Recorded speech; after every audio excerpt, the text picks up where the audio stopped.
Listen well, for few truths are as ancient or as putrid as this. Before mankind ever carved its empires into the stars, before the emperor walked Terra's sands, and before the first prayers were whispered to gods unknown, there was rot, there was despair, and from these twin wombs of mortal suffering, something stirred. Nurgle, the Lord of Decay, the Plague Father. He did not appear with a thunderclap, nor erupt into being like a newborn star. He seeped into existence, slow and patient, like mold upon forgotten bread, or the blackness in a wound left untreated. His origin lies not in a singular moment, but in the slow accumulation of mortal fear, namely, the fear of death, of disease, of the unknown that lies beyond the final breath. It is said that Nurgle's consciousness first curdled into being in the dark eons of the Immaterium, the Empyrean realm where thought becomes form. There, long before the warp was understood, long before the first warp storms had lashed at the galaxy, the cries of perishing life forms echoed. Civilizations fell to blight. Primitive species howled as sickness swept through their ranks. And those cries, unending and filled with dread, gave shape to something terrible. Wherever living things feared their own fragility, Nurgle fattened, and so in the shadowy depths of the warp, he became. Unlike the Changebringer Tzeentch or the Prince of Excess Slaanesh, Nurgle did not rise in a blaze of new ambition. His ascension was a natural rot, an inevitable culmination of entropy. He was the dark mirror to hope, the grinning specter behind every physician's trembling hands. While others might conjure ruin through ambition, lust, or fury, Nurgle's weapon was patience. His was the power to undo, to unmake, to humble the proud and equalize the mighty with the meek. All things die, all things decay, and thus all things eventually belong to him. When Terra was still young, Nurgle's shadow had already reached it.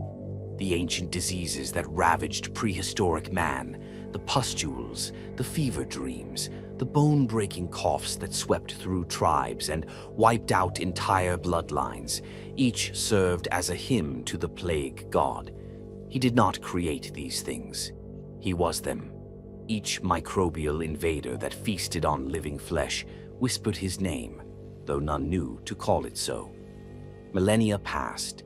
The Age of Terra was marked with fire and ruin, and then, as humanity clawed itself towards civilization, the true dawn of Nurgle bloomed.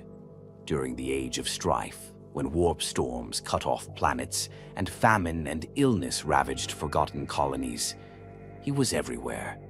Every doomed cry, every weeping mother cradling her infected child, every whispered prayer for mercy. These were offerings, unknowing but accepted. It was not simply death that fed Nurgle. No, that would be far too simple. It was the fear of it, the desperation, the festering acceptance.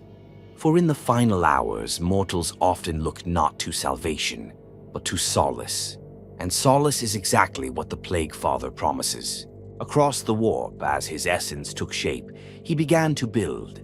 Not palaces of gold or cathedrals of light, but gardens, blighted, teeming gardens. There, among twisted branches and dripping fungi, he brewed his concoctions, his living diseases. The warp itself responded to his bloated presence, warping and buckling as entropy gained a form.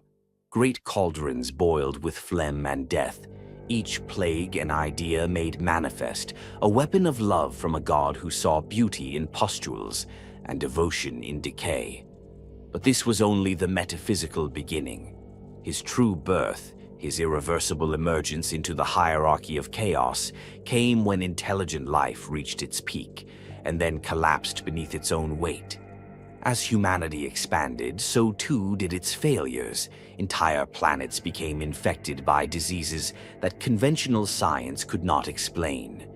Warp corruption carried contagions that decimated populations overnight. The administratum blamed bioterror. The ecclesiarchy whispered of demons, but none could stop it. In truth, these outbreaks were not attacks, but invitations. Nurgle's call had come.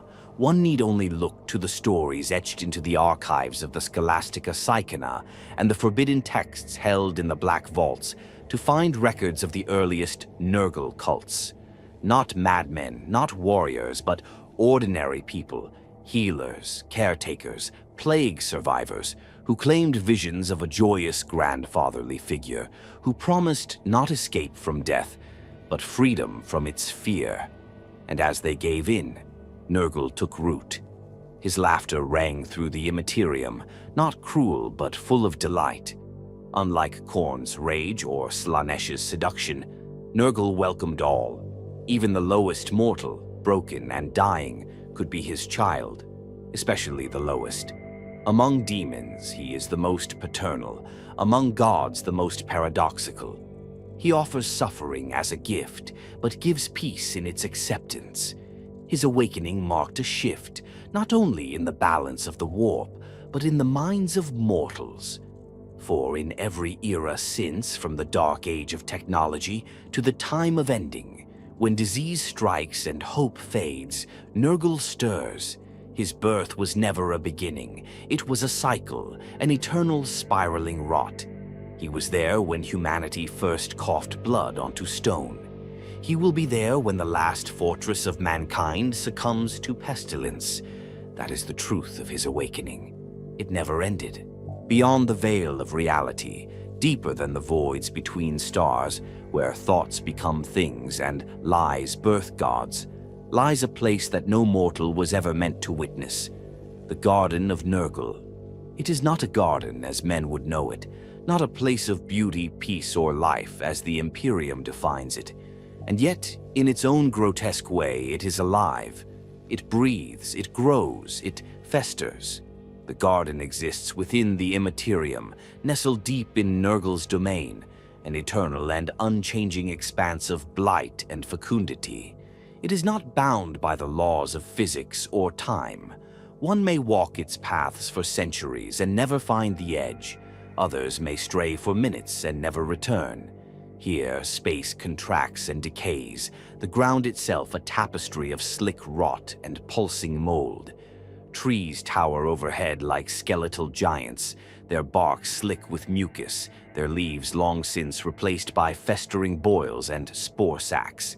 Thick vines creep like serpents through stagnant air, gnarled with thorns that drip with virulent ichor, their touch more poisonous than any blade. The scent of the garden is overwhelming, a cloying sweetness of decomposition, the earthy reek of rot married to the pungent perfume of wild death. Buzzing clouds of demon flies darken the skies, swarming with an almost joyful purpose, as if the very air were alive with celebration. Every leaf glistens with slime, every puddle ripples with unseen life. Even the soil squelches underfoot, as if it were feeding off your presence. But this is not a place of torment. It is not a torture garden like the crystal horrors of Slaaneish's realm or the labyrinthine madness of Tzeentch's ever-changing domains. Here there is peace, a terrible, bloated, maddening peace. This is where Nurgle works, where he toils endlessly over his cauldrons the size of cities, stirring diseases into being with ladles the length of titans. Each plague is a masterpiece to him, each concoction a child, and every pathogen he brews is born not of malice, but of passion. He sings to them in gurgling tones that shake the roots of his trees and summon clouds of gnats in rapturous chorus. Some plagues are swift, like the screaming fever that boils a man's blood until it erupts from his pores. Others are slow and cruel, like the weeping lesions, which eat away the soul long before the body is touched. But all are born here, in the warmth of Nurgle's loving embrace. At the heart of this garden, half swallowed by a grove of fungal towers and crawling tendrils, lies Nurgle's manse, the mansion of the plague god. It is a rotting cathedral, its walls formed from compacted corpses and rusted bone, its windows sagging membranes that pulse with inner light. The mansion is constantly shifting, never stable, its architecture rebuilt daily by industrious Nurglings who giggle and squabble like children, dragging in carcasses, mucus, and refuse to expand their lord's great home. Within its bowels, Nurgle sits upon a throne of bloated flesh and weeping sores. He is vast, too vast to be comprehended fully. To see him is to behold the impossibility of paradox, a being both revolting and comforting, monstrous and paternal, his features hidden beneath layers of filth and flab. Yet his eyes gleam with joy, his movements careful, his laugh deep and full of affection. Around him swarm his demonic children, the plague-bearers, tall and stooped, counting the souls infected by their master's plagues. The great unclean ones, hulking and dripping with pus, doting like midwives over the birth of new diseases, and the ever-present Nurglings, tumbling over one another in endless games of mischief and mimicry. It is said that time does not flow in the garden as it does in the materium. Seasons do not change, the rot does not consume, the dead do not die.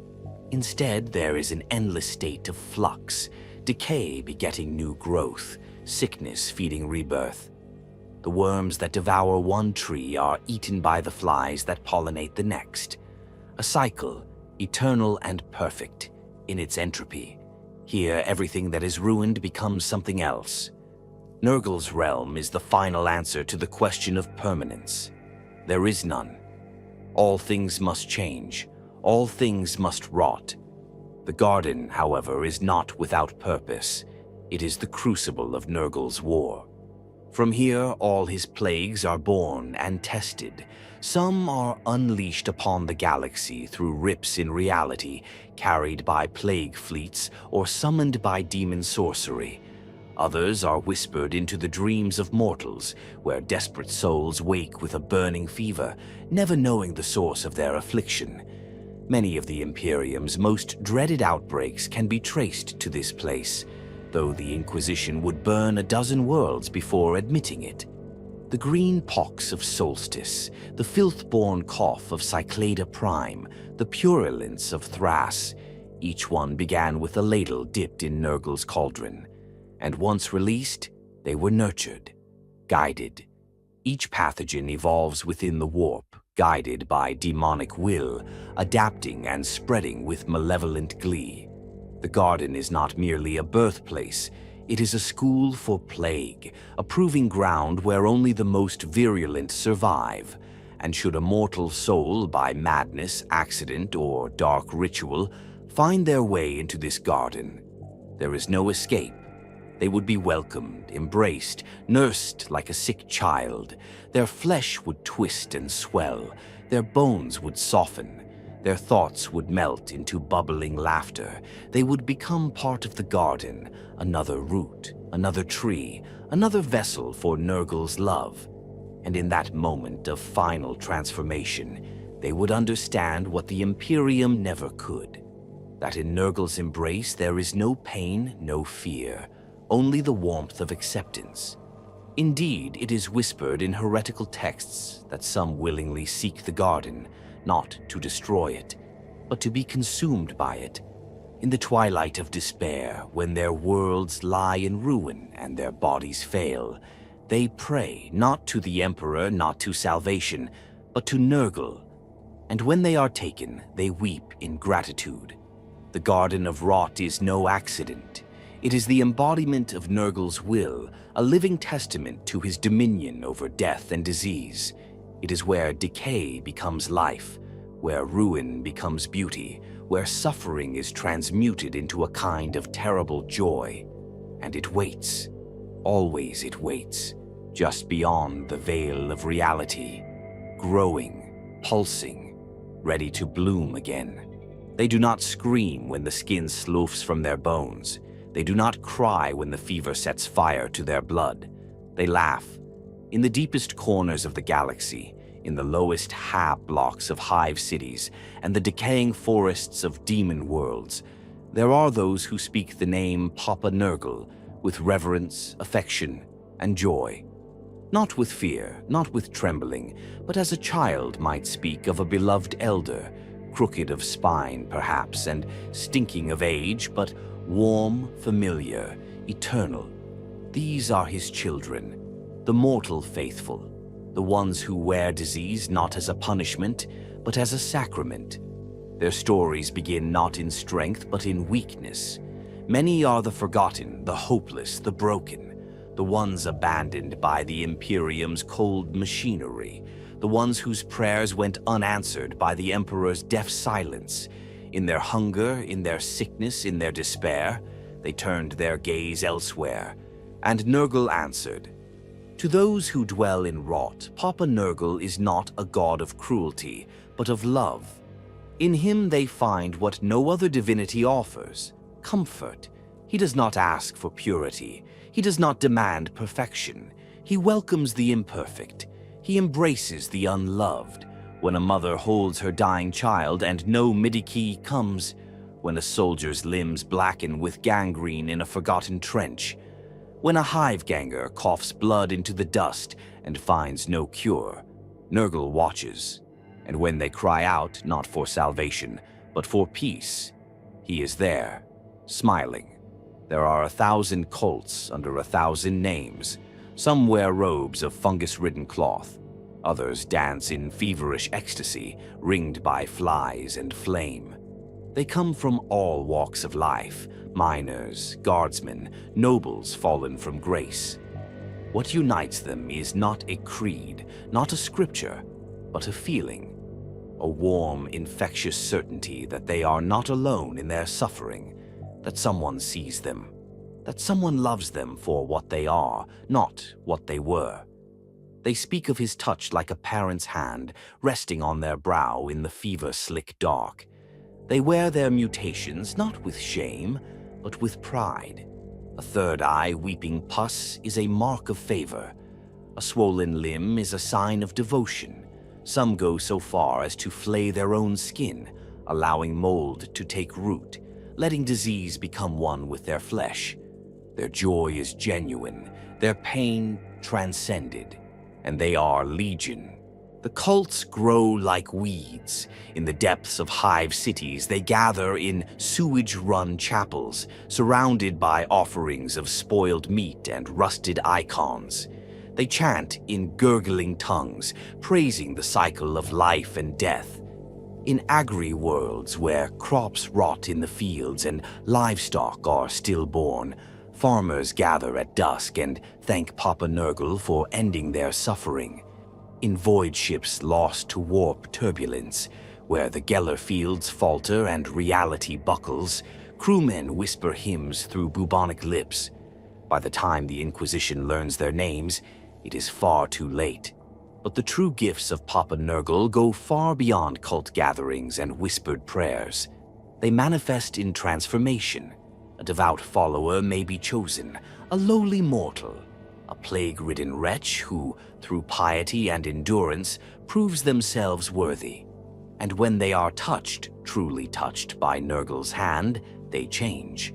Some are transformed into plague hosts, their organs liquefied and replaced with pestilential goo, their veins coursing with sentient contagion.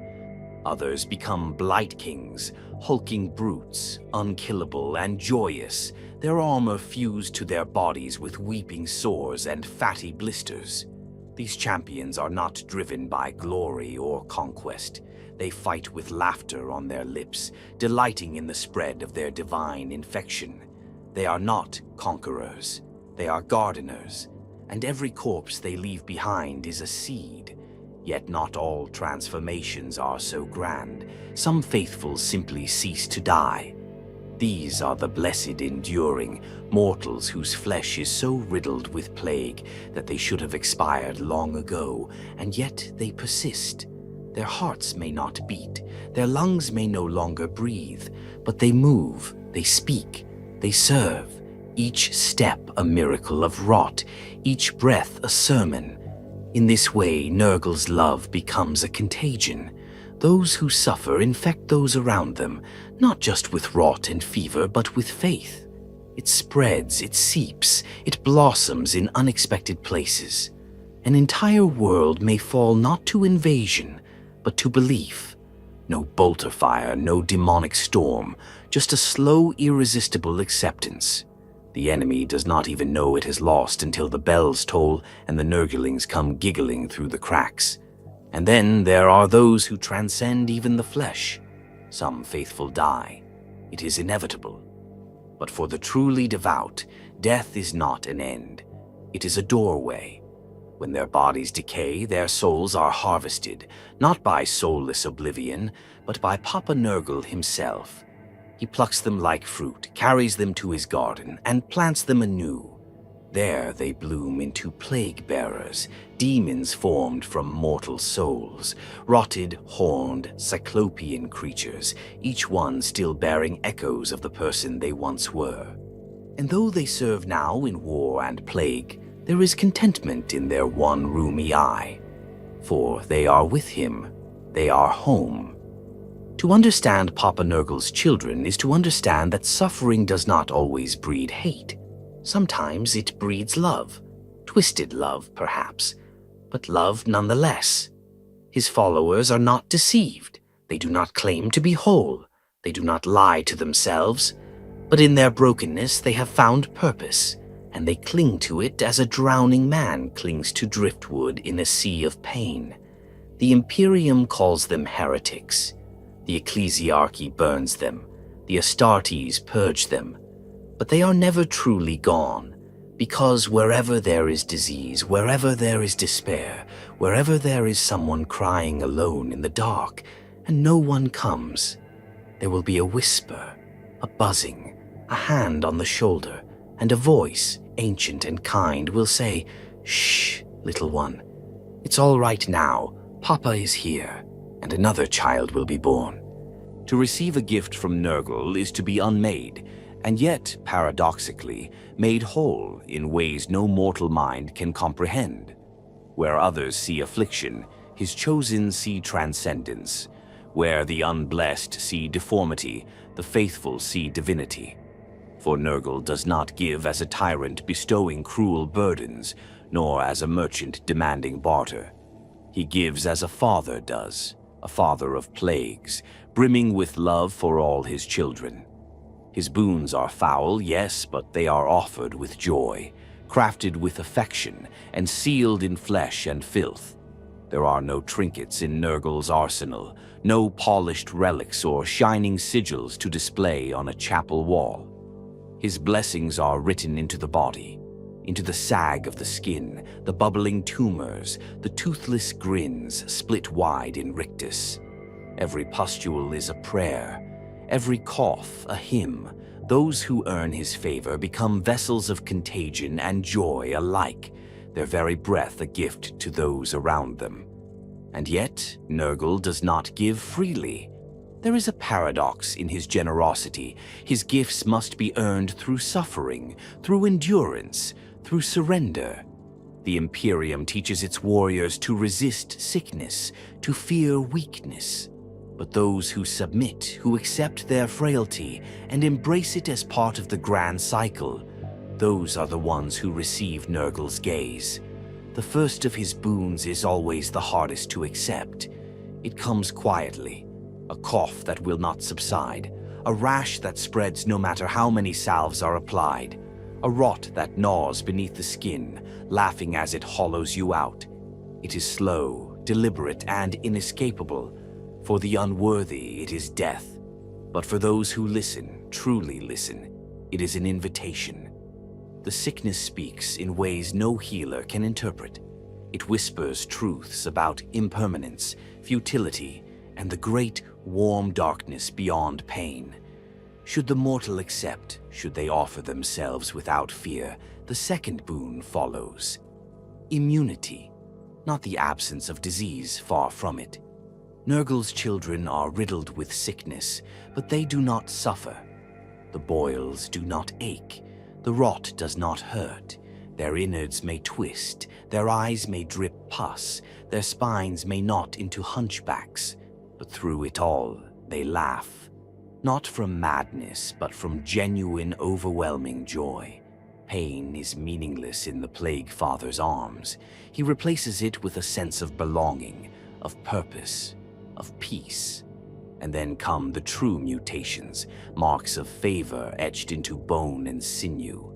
One warrior might find his stomach burst open, his guts writhing with serpentine worms that speak in tongues, hissing prayers as they twist. Another might grow a horn from their forehead, not as a weapon, but as a symbol of their rebirth. Some sprout extra limbs, misshapen arms that drag in the dirt, or withered wings that shed spores instead of feathers. Yet others become swollen, their bodies bloated beyond all recognition, bellies dragging along the ground, chests heaving like bloated bellows, filled with gas and bile. But all of them live, some for centuries, others millennia. Nurgle's greatest boon is not decay, it is endurance. Those who serve him do not die easily. Fire scorches their flesh, and it bubbles shut. Blades sever limbs, and those limbs keep moving. Astartes' champions of the Death Guard have waded through volcanoes of plasma, survived the void of space, stood against titans, and remained standing, giggling through the ruin of their forms. It is said that the Plague Marines do not fight to win, they fight to remain, to be present, to be seen. Theirs is not the rage of Khorne, nor the cunning of Tzeentch, nor the craving of Slaanesh. Theirs is the quiet persistence of rot, the inevitable triumph of decay over denial. Their resilience is their weapon, their rotting laughter, their shield. And yet, Nurgle's generosity does not end with his warriors. Many a planet has been blessed with gifts beyond imagination.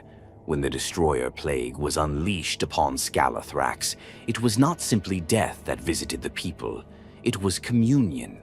The air thickened with sweetness, the crops rotted in the fields, and yet the people did not starve. Their bellies swelled with Nurgle's bounty, their skins split with fungal growths that released musical spores into the wind. They gathered in circles, weeping with joy as their bodies merged into great communal masses. One flesh, one breath, one hymn. Even the demonic carry his boons proudly.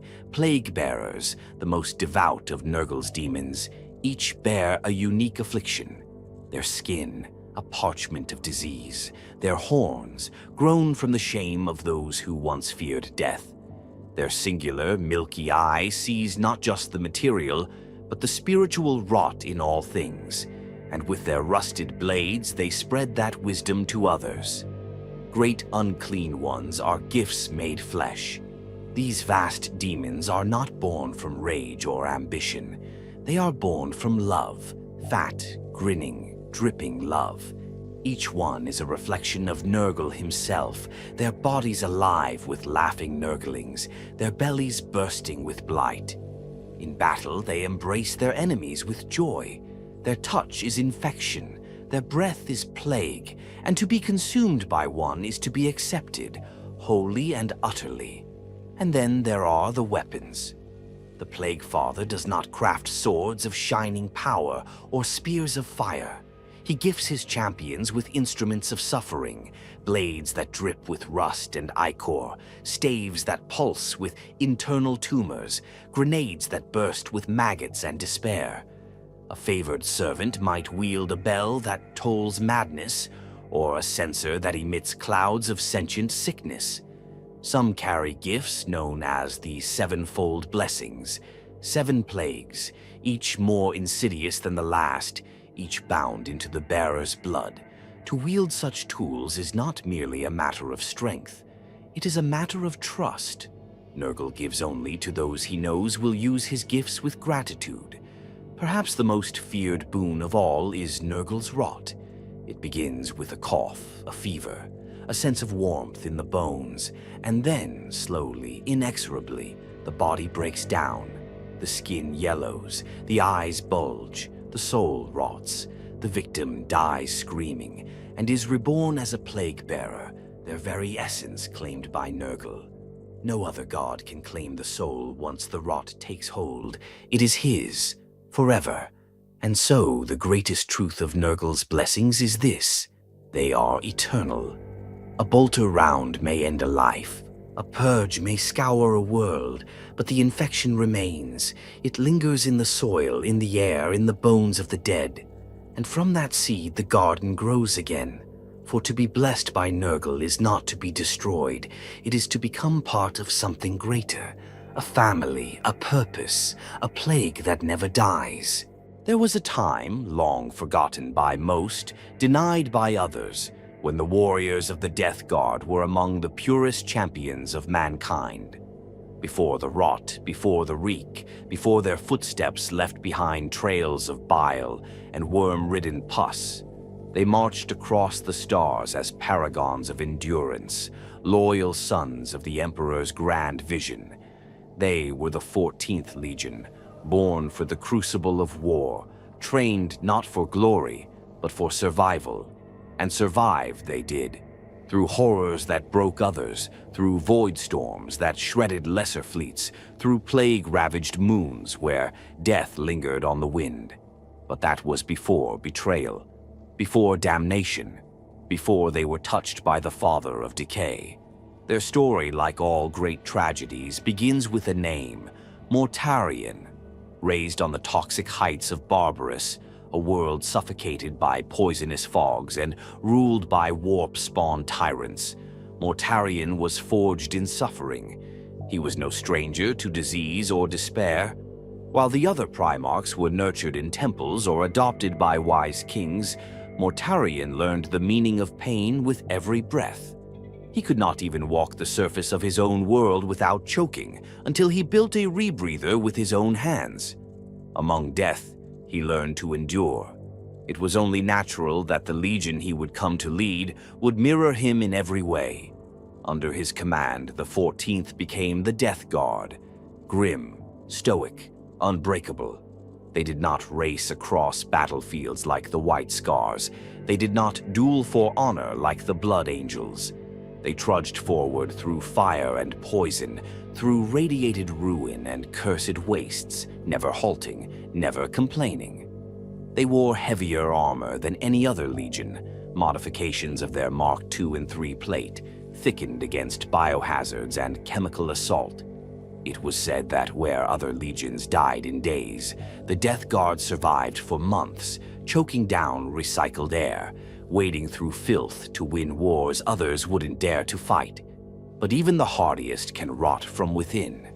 As the Great Crusade waned and rebellion festered, Mortarion grew distant from the Emperor. He had always resented the Psychers, the Mystics, the wielders of strange power, and the Emperor, in his golden brilliance, embodied everything Mortarion had grown to loathe. Cold, distant, full of secrets. Mortarion's loyalty was never built on love, it was built on necessity. He followed out of duty, out of purpose, but purpose can sour. When Horus called for brother to turn against brother, it was not to Khorne or Slaanesh that Mortarion turned. It was not lust or rage that corrupted him. It was inevitability. Horus spoke to Mortarion's wounded pride, his disgust at the Emperor's lies. He promised a future not ruled by gods, but by men. Mortarion, the Death Lord, believed him. He committed his sons to the War Master's cause, and in doing so signed their doom. The heresy burned, worlds fell, Istvan ran red with the blood of brothers, and in the void between stars, in the dark spaces where light cannot reach, the Death Guard's fate was sealed. It began aboard the Terminus Est, the flagship of First Captain Callus Typhon. While Mortarion led his war fleet toward Terra, Typhon made a decision that would damn them all. He diverted their course, seeking to offer the Death Guard more fully to the gods of the Warp, though at the time few understood just how far his ambitions had turned. When the fleet entered the Warp, they became lost, not in direction but in fate. The Warp turned against them. Not all at once, but with the slowness of rot. First came the silence. Vox signals ceased. Navigators wept blood and clawed out their own eyes. The Geller fields sputtered, flickered, then died. Warp creatures did not swarm the ships. There were no demonic invasions. Instead, the disease came. A sickness beyond reason. No medici could name it. No apothecary could halt it. Marines began to wither, their gene seed failing. Stomachs bloated, limbs blackened, armor cracked and split. The decks became abattoirs of groaning, weeping Astartes, their oaths of loyalty drowned beneath their own vomit. Maggots hatched inside their lungs, eyes fused shut with mucus, flesh sloughed from bone like old wax. Mortarion watched helplessly as his sons died. For all his strength, for all his endurance, the Primarch of the Death Guard could not save them. He walked the decks in silence, his great scythe trailing behind him, watching the legion he had built crumble into carrion. It is said, though none can confirm, that he knelt in the plague-ridden dark and prayed, not to the Emperor, not to Horus, but to nothing. But nothing did not answer. Something else did. Nurgle had been watching, patiently, lovingly. For who among all the legions was better suited to his embrace? Who had endured the worst? Who had trained themselves to feel nothing, to outlast death itself? Mortarion had resisted the gifts of the warp, but resistance is not immunity. Resistance is simply the path through which surrender becomes sweetest. When Mortarion broke, when his pride finally gave way to desperation, Nurgle poured into the fleet like a flood. The disease became a blessing. The pain became purpose. The vomiting stopped, not because the infection was gone, but because it no longer mattered. The Marines stood, they laughed, they fought. Their wounds closed, oozing but untroubled. Where before they had moaned in agony, now they roared in joy. Mortarion, their Primarch, led the rebirth. His soul was drawn into the warp, reshaped by Nurgle's own claw. He emerged not as a man, but as a demon prince, a towering horror cloaked in mist and flies, his armor rusted and swollen, his eyes gleaming with acceptance. The Death Guard were his mirror. Their armor fused to their flesh, their bolters became organs of infection. They no longer bled. They exhaled spores. Their footsteps cracked metal with decay. What had once been clean lines of gray and green became a patchwork of rot, symbols daubed in bile, purity seals curled with mildew. They no longer feared death. They were death. When they emerged from the warp, they were unrecognizable. The Death Guard, who once stood in defense of humanity, had become the vanguard of its end. They returned to the war not as reinforcements, but as contagion. Planets burned not from orbital bombardment, but from fever and collapse. They did not storm fortresses. They waited outside, let the sickness in their breath breach the walls for them. On Terra itself, they brought filth to the throne world, delivering Nurgle's gifts into the beating heart of the Imperium. But perhaps the most terrible truth is this. They never truly chose it. Not all of them, anyway. Some still remember what they were. Some still hear the whispers of the past. Beneath the layers of fat and fungus, within the bloated chests of plague marines, hearts still beat with the rhythm of old oaths. But those oaths are drowned now, buried beneath centuries of devotion to a new god, a god who never forgets his children, a god who gives and gives and gives. Thus did the Death Guard fall, not in fire but in decay, not by force but by surrender, and in doing so they became eternal. In Nurgle's embrace nothing truly dies. There is a place in the galaxy where sunlight does not reach, a place not marked on imperial charts, not whispered of by navigators or psychers. It drifts in a veil of greenish-gray fog, an empire of rusting bones, splintered fortresses, and silence. There, high upon the fumes of a planet drowning in its own poison, resides a being who was once a man, then a Primarch, and now something far more terrible. Mortarion, the Reaper of Men, the Pale King, the demon Primarch of the Death Guard. His name is a blight, spoken only in dread among the faithful of the Emperor, but among the devoted of Nurgle, it is a song of triumph. For Mortarion is no longer simply a warlord. He is a god's vengeance made flesh, a soul shackled to death, bound to the realm of decay by his own choices and sins. Long ago, he was born of the Emperor's genetic alchemy and cast across the stars with his brothers. He landed upon the toxic world of Barbarous, a planet perpetually shrouded in acidic fog and ruled by warlords who were not men, but monsters, warp-touched giants who preyed on the scattered pockets of human survivors, eking out existence beneath the clouds. The infant Mortarion was found and raised by one such tyrant who kept him atop a mountain fortress high above the poisonous mists. He could not descend, not without dying. And so the child watched, helpless, as the humans below suffered, hunted, and slaughtered. Each day their screams filtered up through the fog. Each day he swore he would descend and save them. And one day, he did. He built a crude breathing apparatus, cobbled together from rust and refuse, and descended into the mist. He joined the resistance, learned their ways, became their leader. He was their hope, the silent, grim warrior who never tired, never faltered, who walked through poison as if it were air. When the Emperor arrived on Barbarous, Mortarion had nearly conquered the planet, but he could not slay his adopted father. The warlord's fortress was too high, the air too toxic. Mortarion collapsed, inches from victory, and in that moment the Emperor intervened. He descended from the stars, slew the tyrant with ease, and claimed Mortarion as his son. To the Imperium, it was a rescue. To Mortarion, it was a theft. He had fought, bled, and nearly died to claim vengeance, and at the final moment, it was taken from him. That resentment never faded. As Primarch of the Death Guard, Mortarion hid his fury well. He led his legion with brutal efficiency. He trained them to endure suffering, to thrive in environments that would kill lesser warriors. He forbade psychers in their ranks, distrusting the warp and its mysteries.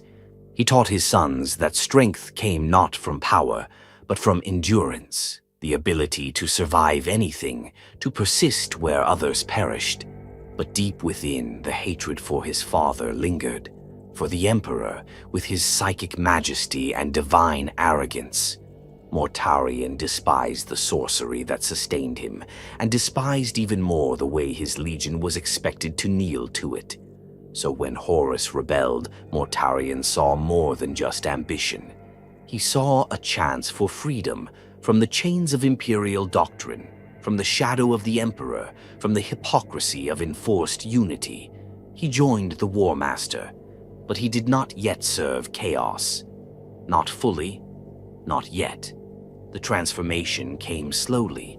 During the heresy, Mortarion's hatred of the warp only deepened, yet it also began to erode. He watched his brothers wield it with impunity. He saw Magnus shattered by it. He saw Lorgar consumed by it. And still he held back, believing himself stronger for his resistance. But resistance is not defiance. Resistance is just delay. And so, when the Death Guard fleet became stranded in the warp, and his sons began to die from the plague that walks, Mortarion finally broke. He could not save them. He could not save himself. The Reaper of Barbarous, the boy who had once fought death to save the innocent, was now begging for salvation. Nurgle answered. Not with conditions, not with bargains, but with arms wide open, Mortarion was taken, body and soul, into the Garden of Nurgle. He fought. Of course he fought. He always fought. He endured trials of madness, rivers of bile, demonic riddles whispered into his mind, the laughter of gods echoing through his lungs. But in the end, he succumbed, because in Nurgle, he found what he had always sought: endurance, acceptance, and above all, purpose. He was reborn, not as a man, not even as a Primarch, but as Mortarion, demon prince of Nurgle. No longer did he wear armor. Now it fused to his flesh, rusted into his bones, his wings spread like funeral shrouds casting shadows of despair. His voice became a rasping wind that carried plague spores across continents. Where he once wielded a scythe to harvest tyrants, now he wielded the blade Silence, and with it, he reaped hope itself. Mortarion claimed the Plague Planet as his throne, a world where the sky weeps pus and the rivers flow with bile. From there, he rules as a god king, commanding the Death Guard in endless campaigns of disease and desecration. His fortress is a ruin of stone and bone, its halls echoing with sermons of rot and rebirth. Nurglings scurry across his throne room. Plague Marines kneel in reverent silence. The air itself pulses with sickness. And yet, despite his transformation, traces of the man remain. Mortarion still despises psychers, even as he walks among demons. He still speaks of freedom, even as he is bound to a god. He still broods in solitude, gazing into the poisonous mists, perhaps wondering if any part of him is still his own. When he fights, it is not with joy. His war is not a crusade, but a penance. He does not exult like Angron, nor revel like Fulgrim. He grinds forward like a storm of rust and sorrow, inevitable, unstoppable, indifferent. His strikes are clean, efficient. His forces advance in silence, spreading death not with glory, but with certainty. And yet, even in his silence, Nurgle laughs. Because Mortarion, for all his hatred of gods and chains and the sorcery he once scorned, is now their greatest servant. A walking paradox, the Death Lord who could not escape death. In the 41st millennium, he returned to the material realm, leading the plague wars against Guilliman and the reborn Imperium. He brought with him plagues crafted in the garden itself, viruses that turned flesh to mulch, weapons that corroded minds before they slew bodies. He dueled his brother beneath the diseased skies of Ultramar, their battle shaking the heavens. And though Guilliman survived, he did not triumph. For Mortarion cannot be slain. He endures. That is his curse. That is his gift. In the end, Mortarion is not a tale of villainy, but of loss. Of a child who descended into the fog to save others, and never came back out. Now, he is the fog, the mist that smothers worlds, the breath that poisons the wind, the silence that follows every scream. He is the Reaper, and he walks still. Before there was rot in his footsteps, before the hive of 1,000 flies lived inside his armor, before his every breath summoned decay and despair, he was called Callous Typhon, first captain of the Death Guard, trusted son of Mortarion, a warrior of stern resolve, prideful bearing, and unmatched cunning. But like all those who find favor with Nurgle, Typhon's story is not one of triumph. It is one of ruin. Callous Typhon was born on Barbarous, the same toxic world that had shaped Mortarion into the grim blade of the 14th Legion. But even among the wretched, Typhon stood out. Unlike many of his kin who resisted the taint of the warp, Typhon embraced it. Quietly, subtly. He was fascinated by the whispers in the poison fog. He saw omens in the boiling clouds and read futures in the pus-filled streams. He became a psyker in secret, mastering the warp in hushed solitude, knowing his father would never approve. He learned to hide it well. When Mortarion found him, the Primarch saw only a capable war leader, resolute, methodical, unshakable. Mortarion gave Typhon command over the First Company, trusting him implicitly. Typhon repaid that trust with loyalty and treachery. For all his devotion to the death god, he carried a secret ambition in his soul, not just to serve, but to lead, not just to endure, but to transcend. As the Horus heresy began to unfold, Typhon proved indispensable. He waged war across dozens of worlds, commanding the death god with brutal efficiency. He crushed rebellion on Miserax. He spread plague in the tunnels of Genna. He executed loyalist commanders with his own blade and showed no hesitation in carrying out Mortarian's grim will. But something deeper had already taken hold within him. Typhon had come to believe that the power of the warp was not a curse, but a key. The Imperium's rejection of sorcery, of psychic mutation, of the darker truths of the galaxy. It was, in his eyes, a weakness. Mortarian's hatred for psychers, his dogmatic refusal to acknowledge the strength of chaos, grated against Typhon's ambitions. While Mortarian viewed chaos as a tool to be avoided, Typhon began to see it as inevitable, beautiful, liberating. It was Typhon who first whispered the names of the dark gods among the death god. It was Typhon who made pacts in secret with Nurgle's lesser demons. And when the time came, when the fleet was lost in the warp and the rot began to fester in their blood, it was Typhon who opened the door. The records are conflicted on what exactly happened aboard the Terminus Est, but all sources agree on one point. Typhon was responsible for the death god's infection. Whether he summoned the plague himself, or whether he had made some dark pact with Nurgle to deliver his legion into corruption, none can say for certain. What is known is this: he did not suffer. While his brothers screamed and collapsed in agony, while Mortarian wandered the decks drowning in despair, Typhon thrived. He stood tall in the miasma of death. And when Mortarian finally fell, when the Legion broke, and Nurgle's love flooded their veins, Typhon was already changed. The Destroyer Plague had touched him more deeply than any other. His armor cracked but did not fail. It split open, but instead of blood, a swarm was born. Millions of corpse flies, demonic and semi-sentient, erupted from Typhon's flesh. They did not leave. They made their home inside him. His armor, once ornate and regal, became a living hive, a grotesque fusion of metal, flesh, and buzzing rot. His body grew larger, more bloated, yet he remained agile, his scythe carving arcs of death through battlefield and boarding corridor alike. He was no longer callous Typhon. He became Typhus, the herald of Nurgle, lord of the death guard's contagions, host of the destroyer hive. Where Mortarian brooded in poisoned silence, Typhus acted.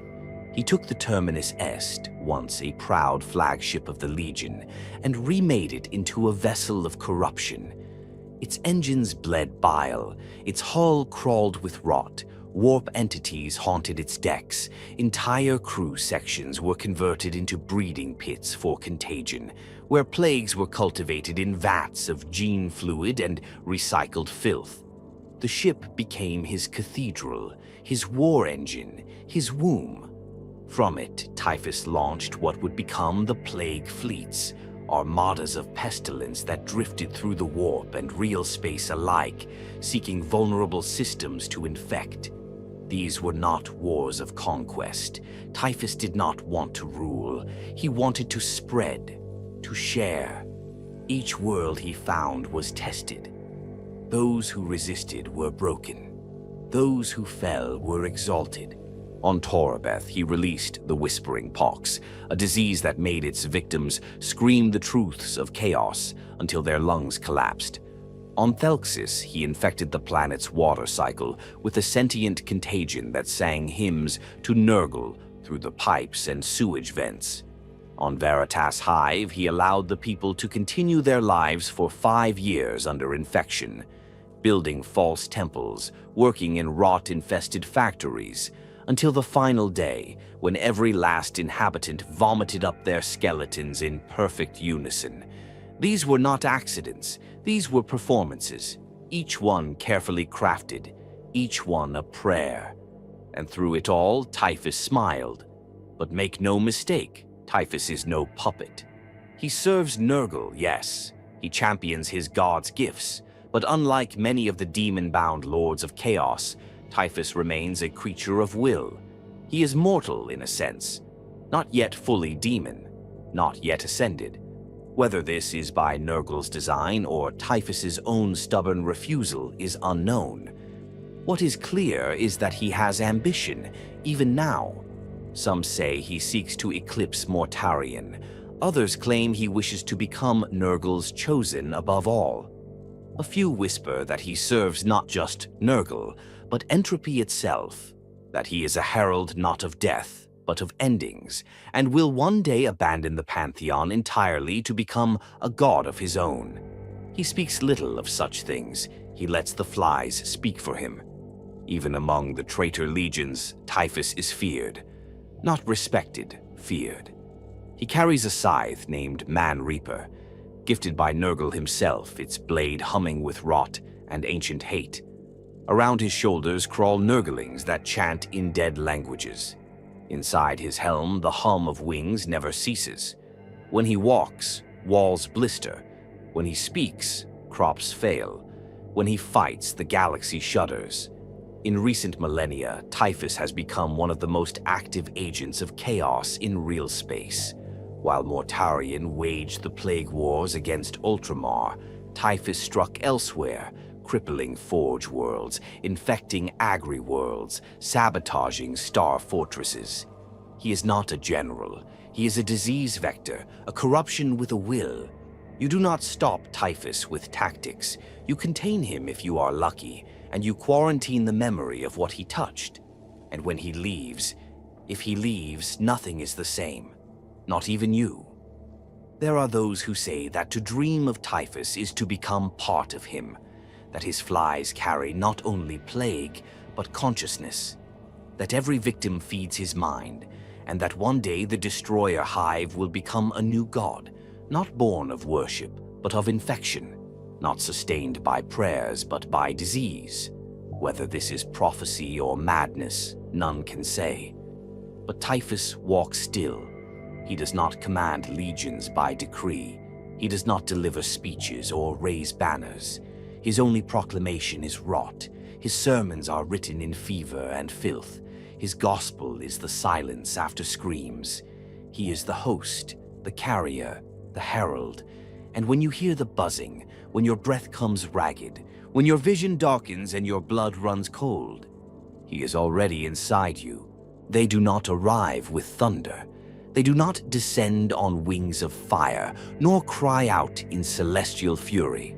When Nurgle's demons breach the veil between worlds, they seep in like infection, quiet at first, unnoticed, until it is far, far too late. Where the warriors of other gods blaze into battle in eruptions of rage or temptation, the servants of the Plague Father spread like mold on wet bread, like gangrene in an unattended wound. They are the slow certainty of collapse, the breath before the cough, the whisper in the bones that something is wrong. And when they come, they do not come alone. To understand the demons of Nurgle is to look into a mirror smeared with pus and blood and find, instead of horror, a grin.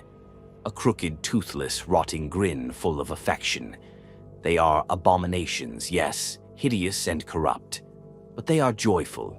Where other demons are fury made flesh, Nurgles are love decayed. They are paradoxes that walk and laugh and rot and sing. They are family and warband and plague all in one. At their heart there are the plague bearers, the most numerous of Nurgle's foot soldiers. Each plague bearer is born from a mortal soul consumed by Nurgle's rot, their final breath transmuted into a new demon in the Garden of Nurgle. These demons are tall and skeletal, their flesh green and blistered, covered in sores, boils, and fungal blooms. They have a single milky eye, ever weeping, and a jagged horn sprouting from their bloated heads. And they count. Always they count. Each plague, each infection, each death by sickness, tallied and recorded in croaking voices and dripping grimoires. They are the bureaucrats of disease, the scribes of pestilence. Their voices drone in endless nasal hymns, cataloging the spread of Nurgle's gifts across the galaxy. To some they may appear mindless, but they are anything but. Each swing of their rusted sword is purposeful.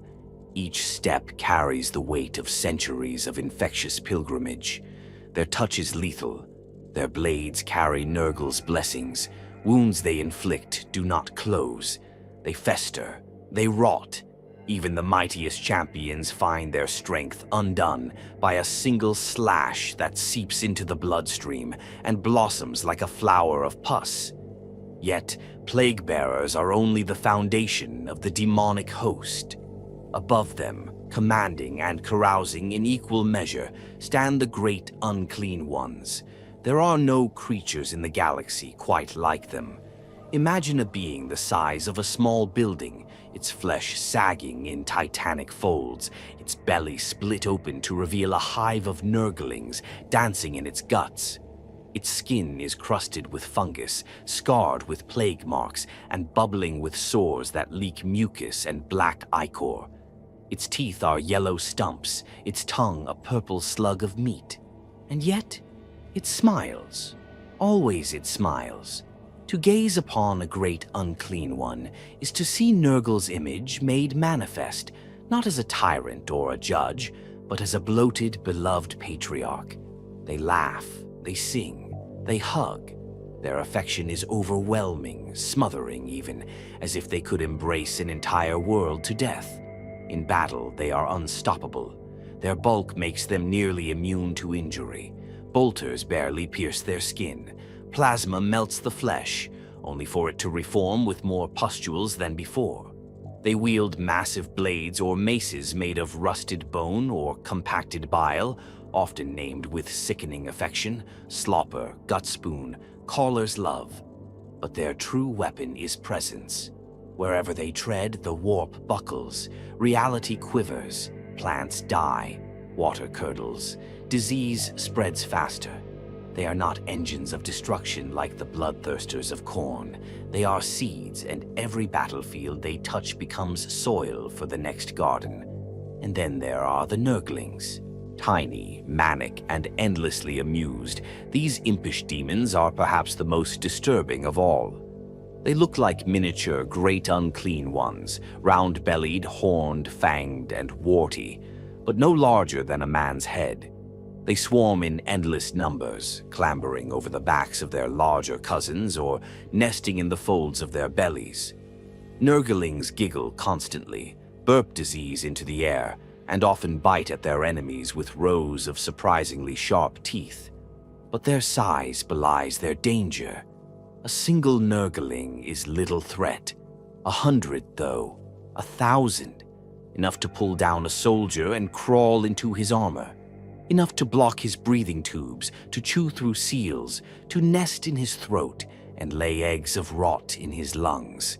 Many a warrior has survived the scythe and bolter of a demon, only to be overwhelmed by the cackling, tickling flood of Nurglings swarming over him. And yet, they are not mindless. They are deeply connected to the great unclean ones, often formed from the offal of their bodies. Some say they carry fragments of Nurgle's own thoughts, bits of his joy and curiosity made animate. When the great unclean one laughs, the Nurglings laugh too. When it weeps, rare but not impossible, the Nurglings mimic its sobs in a high-pitched chorus. More elite are the beasts of Nurgle, monstrosities of confusion and delight. Picture a massive slug-like creature, its slime-covered body trailing mucus as it bounds forward like an eager hound.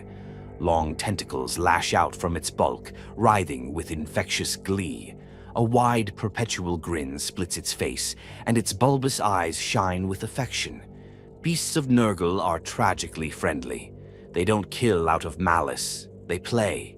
They leap upon enemies, lick them, wrap them in tentacles, and roll with them through puddles of slime. But their touch is death. Their slime eats through armor. Their breath chokes lungs with airborne contagion. Those they play with die screaming, while the beast weeps, confused and lonely, until it finds someone new to love. Flying high above the battlefield are the plague drones, riding beasts known as rot flies, massive corpse-bloated insects buzzing with warp energies and pestilential slime. Their riders are elite plague bearers armed with fetid javelins and grenade-like sacks of vomitous disease. These airborne units spread Nurgle's influence across vast swathes of land, defiling the skies and bringing infection from above. Their buzzing is deafening. It echoes in the minds of the faithful and the unfaithful alike, a prelude to death from the sky. Then there are the heralds of Nurgle, elevated demons who speak with the Plague Father's will and lead his hosts in glorious procession. Some are bloated kings mounted on palanquins of Nurglings. Others are wizened seers riding rot flies or trudging through the mud, banners of festering scripture held aloft.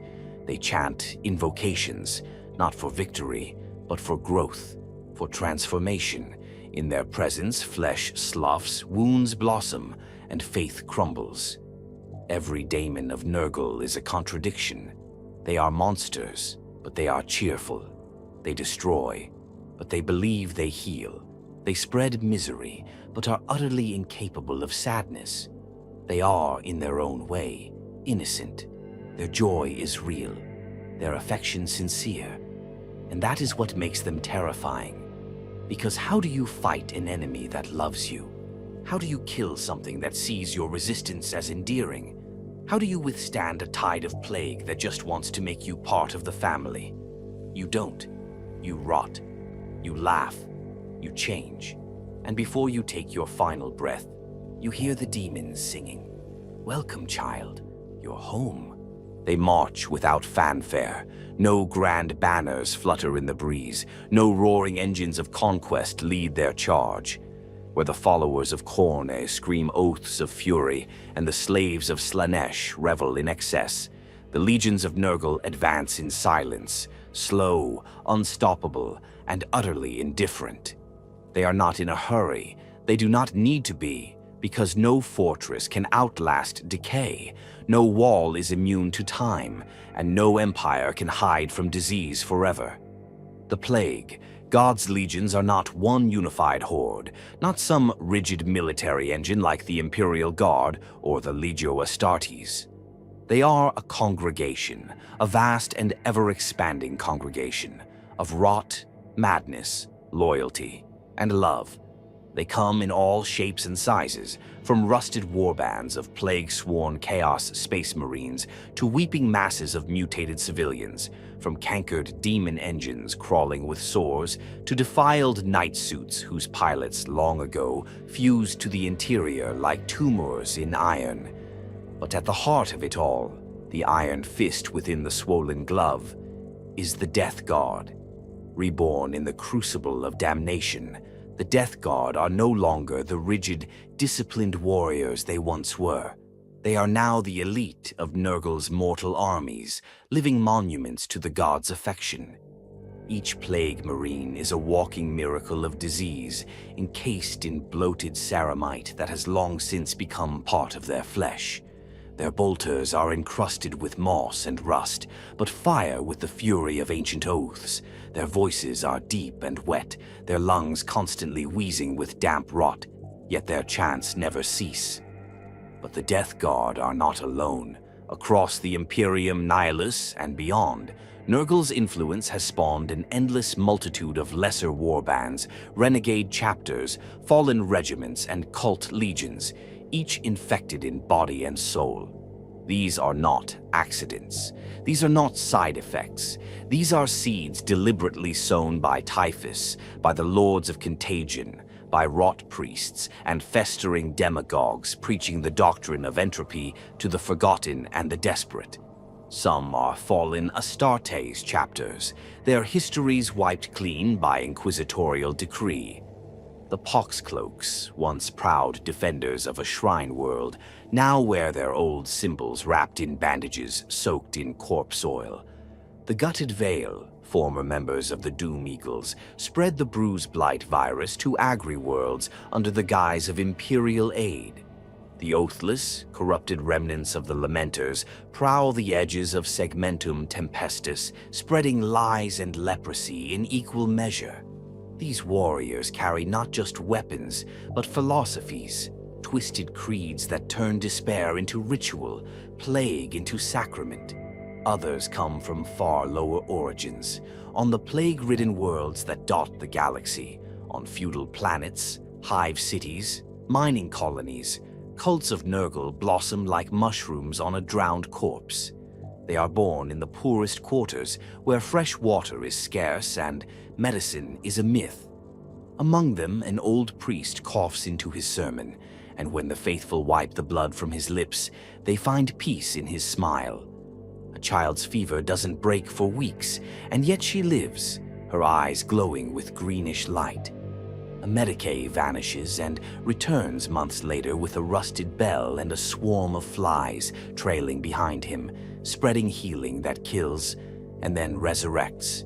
These cults vary in form and purpose. Some build shrines in the underhives, feeding off refuse and offering their waste as gifts. Others conduct gruesome ceremonies on corpse barges or in forest clearings, calling forth demons with chants made of coughing and spitting. Most never leave their worlds, but those that do become something more, poxwalkers, mutants, rotborn, or even ascended into demonhood. And behind many of these cults walk the tallymen, ritualized plague bearers, adorned with scrolls of flesh and rusted bells. They are not warriors in the traditional sense, but they are sacred. They walk ahead of the host, counting infections, reciting the lineage of each plague with obsessive precision. Every tally mark on their parchment represents a soul lost to Nurgle's touch, a data point in the Grandfather's unending experiment. When a warband of Nurgle descends on a world, it is often a tallyman who decides when the attack is complete, when enough suffering has bloomed. Alongside the corrupted mortals and deathless Astartes walk the machines. Demon engines, not built but birthed, spew filth from every vent. Fitted bloat drones hover through the air like diseased wasps, their engines sputtering phlegm and gore. Mephitic blight haulers, crawling beasts of rust and mutation, belch bile into ranks of enemy troops, their heavy weapons fused to cancerous lumps of metal and flesh. Each engine is unique, each one a fusion of mortal technology and warp-born madness, maintained not with tools but with syringes and whispered prayers. Worse still are the Blight Lords and Lords of Contagion, massive champions of rot who serve as field commanders for these grotesque hosts. These warriors are bloated with both corruption and pride, wielding plague relics passed down through millennia of diseased warfare. They lead from the front, striding into battle through Lescanon fire and orbital bombardments as if strolling through rain. Their words are scripture. Their footsteps, fate. Many bear unique plagues within them, bred specifically for each campaign. Some exhale spore clouds that eat through armor. Others vomit insects that nest in the minds of the faithful. A rare few have no visible mouth at all, their faces sealed with scabs, speaking directly into the minds of the enemy with thoughts not their own. When they chant the name of Nurgle, it sounds like a heartbeat. Wet, arrhythmic, unstoppable. And then there are the knights. Not all of households swore loyalty to the Imperium when the galaxy split in two. Some turned to Nurgle, whether by coercion or calling. These corrupted war engines, known as fetid titans or rot knights, stride across poisoned battlefields, trailing banners made of infected skin. Their reactor cores have been replaced with pus-filled organs. Their voice systems do not broadcast orders. They scream with every step, a wail of agony and ecstasy fused. Pilots within are long since transformed, their minds joined with the demon spirits inhabiting the night, forming singular beings of pestilential hatred. What unites all these war bands, be they fallen chapters, demonic engines, hive cults, or plague-drunk mobs, is not just loyalty to Nurgle. It is purpose. Unlike other chaos forces who fight for rage or freedom or pleasure, the legions of Nurgle fight to spread. Every battle is not a conquest, it is a planting. They infect the ground they walk on. They spoil supplies, taint air systems, desecrate sacred places. Even in retreat, they leave behind seeds, viral agents, cult ideologies, broken survivors carrying the sickness back into their own ranks. They know they don't need to win every war, they just need to be remembered. For in memory, plague takes root. In fear, it incubates. In rumor and silence and denial, it spreads. And when the time is right, when the crops are ready, when the air is heavy with dread, the legions return, not with thunder, but with rot, with bells tolling in the fog, with hymns echoing through plague mask vox speakers, with silence, and then with laughter. Because Nurgle's children do not march to victory, they march to eternity. The Emperor's palace was not built to fall. Its walls, towering beyond mortal comprehension, were forged in the fires of 100 worlds. Its bastions were designed to resist not merely invasion, but apocalypse itself. The very air was saturated with wards, prayers, and ancient tech that turned armies to dust long before they reached its gates. It was the final fortress of humanity, the seat of the master of mankind, and its defenders believed it unbreachable. And yet, when the sky over Terra turned black with traitor warships, when the storm broke and brother turned blade against brother, the walls did not tremble from orbital strikes or las cannon fire. They shook from something deeper, slower, something that crept beneath the skin of the world. Nurgle had come to the throne world. In the final days of the Horus heresy, as Horus made his great push toward the Golden Throne, the plague god did not roar or rage. He whispered, he seeped. While the forces of Khorne bled through the Eternity Gate, and the demons of Slaanesh screamed madness into the psychers of the Imperial Palace, Nurgle's servants moved like the rot behind a tooth, unseen but inevitable. It began in the aqueducts, in the underhive levels of the Terran megalopolises, in the hospitals already overwhelmed by the war. Reports surfaced of new infections. At first, they were dismissed as the natural result of battle: contaminated water, overcrowded shelters, wounded soldiers spreading disease. But it spread too fast, too precisely. No containment worked, no treatment held. It was as if the sickness knew where to strike, as if it was guided, because it was. Behind the scenes, in the deeper levels of the palace, in tunnels not even the Mechanicum remembered digging, Nurgle's rot flowed freely. The black pox, the skinning cough, the eater's gasp, plagues not known to science, not recorded in any apothecarian, emerged one after the other, tearing through defense forces before a shot had even been fired. And it was not just disease that plagued the defenders. Their machines failed. Bolters jammed. Auspexes showed false readings. Medici servitors began operating on healthy soldiers. The sacred logic engines of the Mechanicus spat out gibberish scriptures praising entropy. Voxlinks filled with weeping, gurgling voices, not demonic, not quite human. Psychers suffered spontaneous mutations, their flesh erupting in boils as they tried to detect what was crawling beneath the skin of Terra itself. The Adeptus Custodes themselves, those golden warriors who stood taller than Astartes, who had fought alongside the Emperor himself, found their immortality tested. One by one, they fell to a sickness that refused to kill them, but instead reduced them to vessels of plague. Their genetically perfected bodies resisted for days, even weeks, but in the end they became hollowed statues, armor fused with sloughing muscle, golden shells filled with humming flies, and green light. The Death God were at the heart of this rot. Mortarion, newly reborn as a demon prince, did not storm the walls in open defiance. He led his sons through the cracks, through sewage systems and collapsed catacombs, through the buried ruins of pre-imperial Terra. They did not come to break the walls. They came to infect them. Typhus and the Terminus Est arrived in the later stages of the siege, not as reinforcements, but as catalysts. He did not bring fresh troops. He brought a funeral. His engines belched clouds of invisible spores into the stratosphere. Thousands died overnight in the hives surrounding the palace. Those that did not die were changed.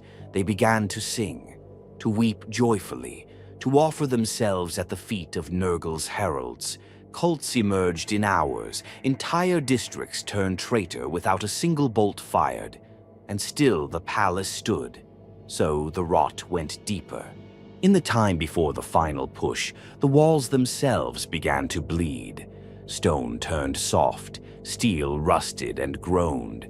Entire corridors sealed by technotheurgy for millennia twisted inward, as if something enormous were breathing just beneath them.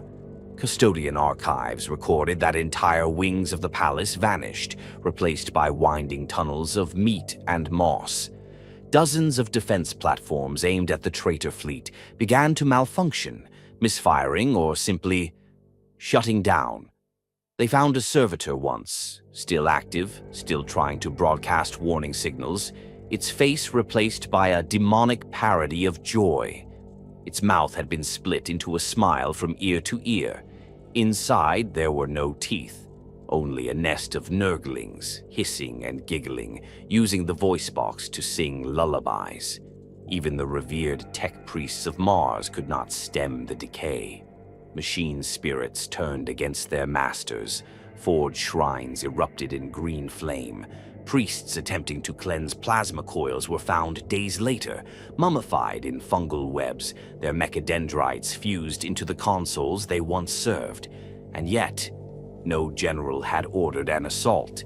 No battalions had breached the walls. This was not war. It was entropy. Eventually, Nurgle's forces did attack in force, when the soil was ready, when Terra was slick with infection and broken wills. The Death Guard descended not with fire, but with filth. Their plague-burst crawlers crawled over the corpses of millions, leaking sludge into trenches. Fetid, bloat drones howled through the skies, spraying acidic mucus into command centers. Lords of contagion, swollen to the size of dreadnoughts, smashed through bastions while chanting praises to Nurgle. Mortarion himself walked through one of the lower gates during a sandstorm of spore. He did not knock. He did not roar. He simply passed through the weakened walls, armor dripping, scythe low. His breath alone emptied 100 bunkers. He reached the inner sanctum before the defenders could even recognize that he had arrived. He was stopped only when the Emperor himself rose from the throne. The Death Guard were driven back. Typhus was forced to retreat. The great unclean ones were banished. The plague drones exploded into clouds of chittering flies that took days to die. But the damage was done. Though Horus failed, though the siege of Terra ended in the traitor's defeat, Nurgle did not lose. His infection remained. In the dark corners of the throne world, there are still rooms that no one enters because the walls still sweat blood. There are still medici units whose instruments corrode faster than they can be replaced. There are still cults, quiet and patient, feeding rot to their children and praising the god who came closest to bringing the Imperium's heart to its knees, not through violence but through surrender. And somewhere in the shadows of the Eye of Terror, Mortarion remembers. He does not boast, he does not celebrate, but he knows that the Imperium was never more vulnerable than when it began to cough. when its mighty warriors turned pale, when the glorious gold of Terra's walls began to rust. He knows, as all of Nurgle's children do, that sieges are not won in days. They are won in generations. Because rot is patient, it does not retreat, it waits. The stars over Ultramar dimmed long before the plague ships arrived, not with fire or fury, but with something colder, older, an ache, a tension in the very bones of the void. Planets that had known centuries of peace began to wither. Machines failed without explanation. Crops rotted in the field. Vox circuits sputtered out in static. The people prayed. The Adeptus Ministorum ordered purifications. The Ultramarines reinforced defenses. But none could name the sickness. None could find the wound. Because this was no invasion. This was not war. This was Nurgle's bloom. The plague wars were not like other wars. They were not launched with a declaration, nor fought for resources or revenge. They were not campaigns of conquest. They were harvests, acts of devotion. And the prize was not Ultramar's worlds or wealth, it was its soul. The conflict began in the wake of the Cicatrix Maledictum, the great rift that tore the galaxy in half and vomited raw warp energy into the Materium. With the Imperium divided and half-blinded, Nurgle seized his moment.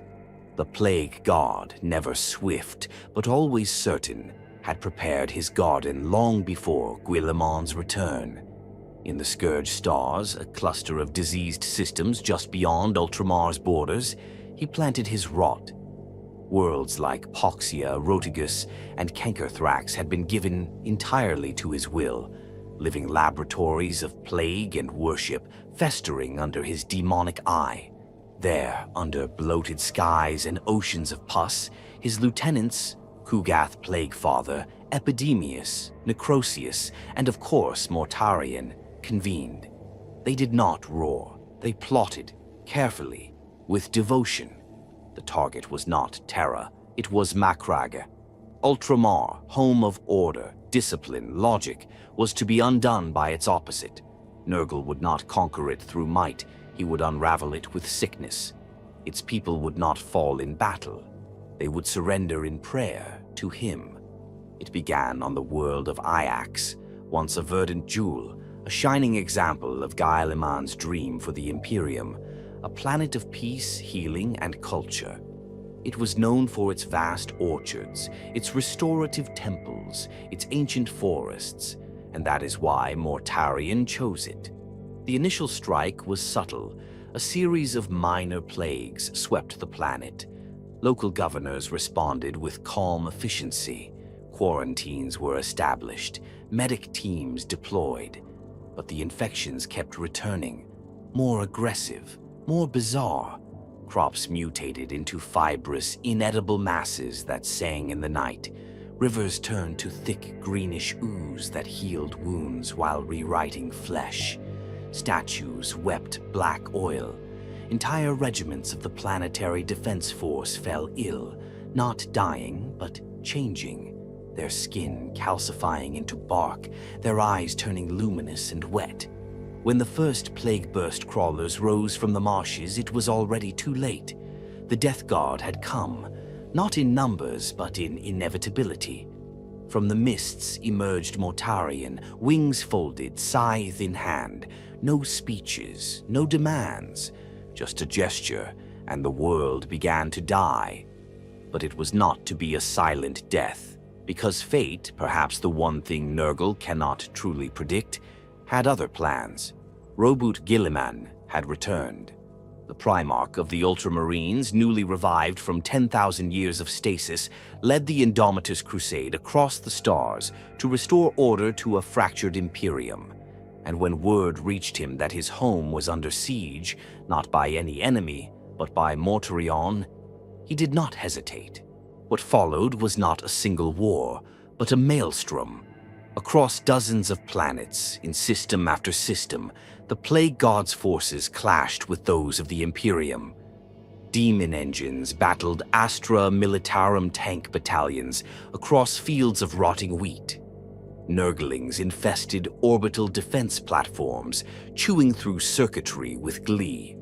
Great unclean ones toppled city spires that had stood since the Great Crusade. The very air sang with taint. Guilliman, ever the tactician, met the plague not only with force but with precision. He directed fleet movements with mathematical perfection, deploying his Primaris Marines like surgical strikes. Entire strike forces were assembled for planetary reclamation. Specialized units of the Grey Knights and Adeptus Mechanicus were dispatched to investigate and destroy the plague's epicenters. But Nurgle is not so easily outwitted. Each world reclaimed came with a cost. Soldiers did not return home, they changed. Some wept in their sleep, dreaming of gardens with laughing gods. Others carried spores within their lungs that no purifier could detect. Every exorcised city left behind strange echoes, walls that bled, fountains that whispered.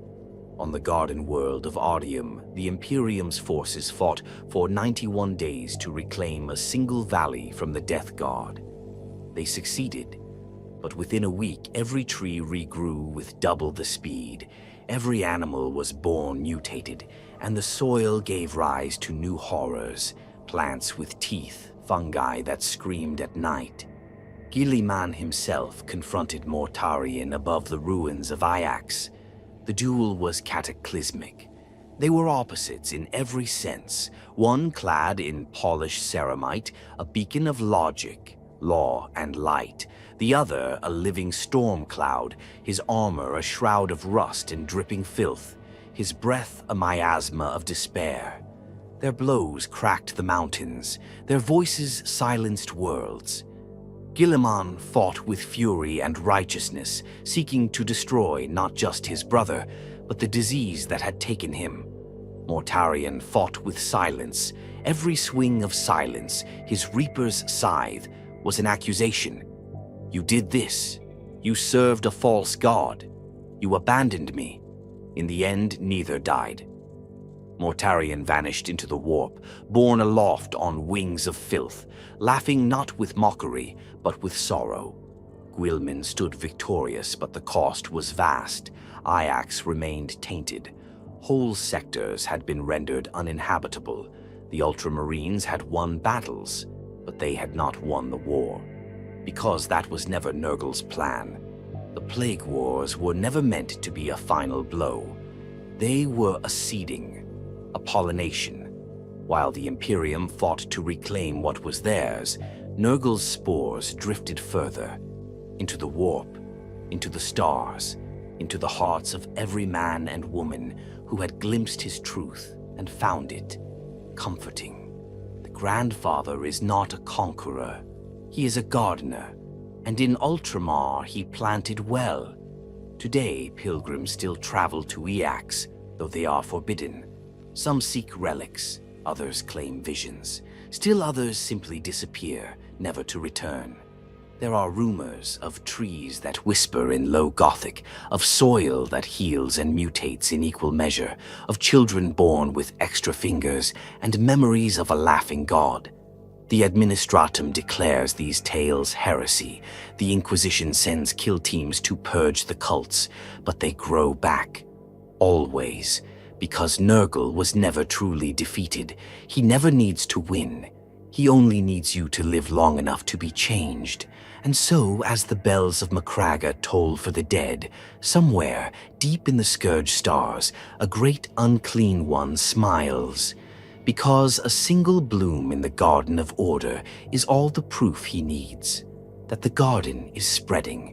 The warp is not a realm of peace. It is a place of raw, unshaped emotion, where gods are born from dreams and devoured by nightmares, where thought becomes form and contradiction is law. It is war made eternal, not by weapons, but by meaning. And at the heart of this maelstrom, 4 titanic beings wage an endless struggle, not for territory, but for dominance of belief itself. Among these chaos gods, Khorne, Slaanesh, Tzientch, and Nurgle, there is no alliance. There is no truce, only balance. A a seething, shifting balance that threatens to unravel at the slightest shift in mortal consciousness. For as mortals change, so too does the warp. And none of the gods despise each other more deeply than Tzeentch and Nurgle. They are polar opposites. One is the architect of change, the patron of schemers and dreamers, the ever-shifting flame of ambition. The other is the lord of stillness, of patience, of acceptance in the face of decay. Where Tzeentch seeks to control the future through complexity, Nurgle laughs at the very idea that the future can be changed. He knows that everything ends the same way, rotting, forgotten, embraced by entropy. Their hatred is not loud, it is not violent, it is inevitable. A contradiction written into the foundation of the warp. The rivalry of rot and change has played out in 1,000 ways across time and untime. There are stories told by demon priests, gruesome things carved from spines and slime, that speak of the first time Nurgle's garden touched Tzeentch's realm. It was not a battle, it was a bloom. From the edge of the garden, vines and bloated roots slithered into the crystalline madness of the Changer's domain, cracking his marble towers, sinking their tendrils into his impossible libraries. Books of fate, untouched for millennia, began to decay, pages curling, ink bleeding, words dissolving into gibberish. The blue horrors screamed, the pink horrors laughed nervously. Tzeentch responded not with wrath, but with reinvention. He transformed the soil into glass, the spores into mirrored birds that flew backward through time.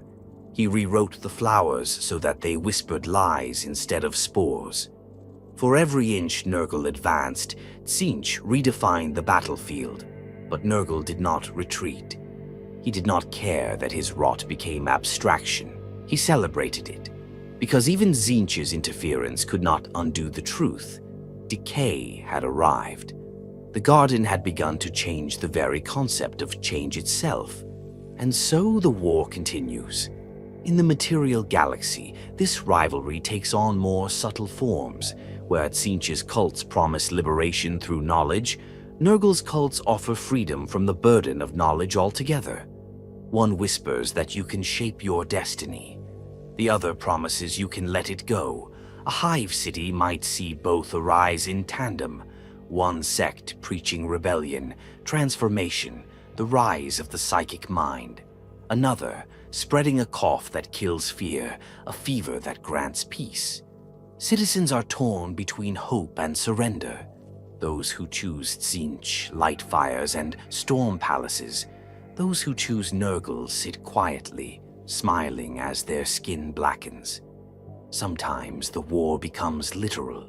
In the war for Viretha's coil, a demon world caught in the center of a warp storm, Tzeentch's demonic hosts constructed a spiraling fortress of light and equations, where each room existed in a different timeline.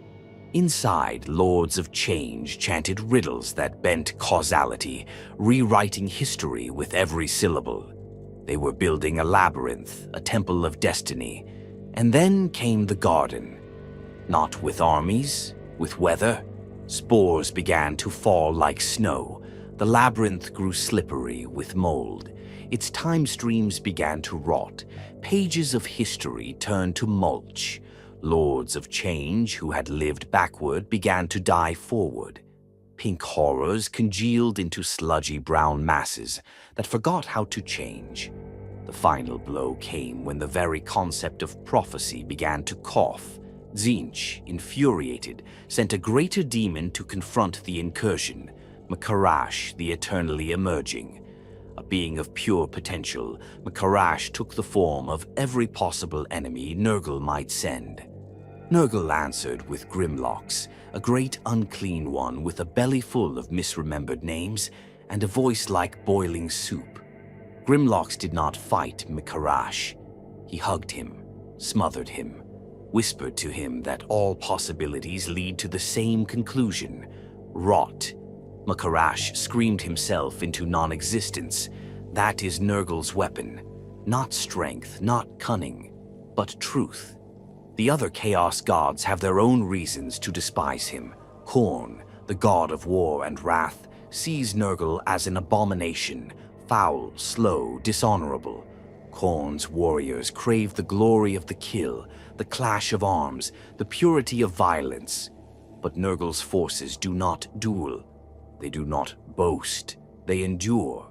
They absorb wounds Khorne's demons consider mortal. They mock pain. A bloodthirster may cleave a plague-bearer in two, but by the next heartbeat, both halves are crawling toward him, smiling. On the demon world of Drenzoth's Scar, Khorne's armies waged an endless battle against a tide of plague-bearers that would not stop coming. Day after day, year after year, the bloodletters killed, only to be outlasted. Their rage turned to exhaustion, and in the end, the plague-bearers simply buried them in a hill of corpses, planting spore roots in the blood-soaked soil. Even the Prince of Excess, Slaanesh, finds in Nurgle a grotesque affront. Slaanesh embodies sensation, pleasure and pain sharpened into ecstasy. Nurgle blunts sensation. He turns agony into acceptance. Where Slaanesh would elevate every heartbeat into rapture, Nurgle smothers it into numbness. Their cults clash in cities of vice and despair. The hedonists lure the desperate with color and sound. The plague priests offer peace and stillness. Those who join Slaanesh die with a scream. Those who join Nurgle die with a smile. In the warp, their demons sometimes meet.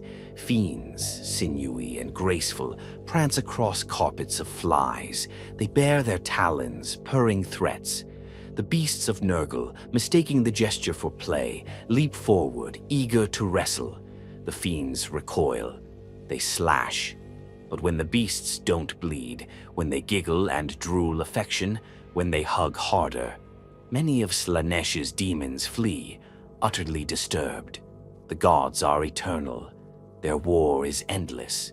But Nurgle does not strive for dominance like the others. He has no ambition. He does not build temples or rewrite the stars. He simply waits. And that is what they hate most, because ambition burns itself out. Rage ends in stillness. Pleasure fades. But rot stays. The flies will circle the ruins of every victory. The mold will grow on every forgotten monument. And when the last plan has failed, the last god has screamed their last command, and the galaxy falls into silence, Nurgle will be there, waiting, smiling. There is no fear more primal, no dread more universal than the fear of death. It lurks behind every decision, every sacrifice, every prayer. It binds the rich and poor, soldier and priest, traitor and loyalist alike. Empires have risen to delay it, and millions have perished to deny it. Mankind has made death its greatest enemy, and yet, to the followers of Nurgle, death is not the end. It is not even the enemy. To them, death is a gift, a transformation, a door. This is the Grandfather's paradox, that rot brings renewal, that suffering brings peace, that the god of decay is also the god of joy, that to surrender is to triumph, that to fall apart is to finally be whole. It is not a philosophy born of lies or madness. It is a truth lived by those who have felt the Plague Father's touch and come out the other side, changed. To outsiders, the paradox is impossible. How can one rejoice in corruption? How can pain be a blessing? But those who walk the path of Nurgle do not simply survive pain. They transcend it. Their afflictions do not diminish them. They become symbols of endurance, scars worn with pride. Their twisted bodies, bloated with disease and crawling with parasites, are not signs of defeat, but of victory over fear. Because Nurgle's greatest miracle is not death, it is freedom from the fear of it. Consider the broken guardsman, alone and bleeding in the trenches of a forgotten war zone. His lungs burn with toxic fumes.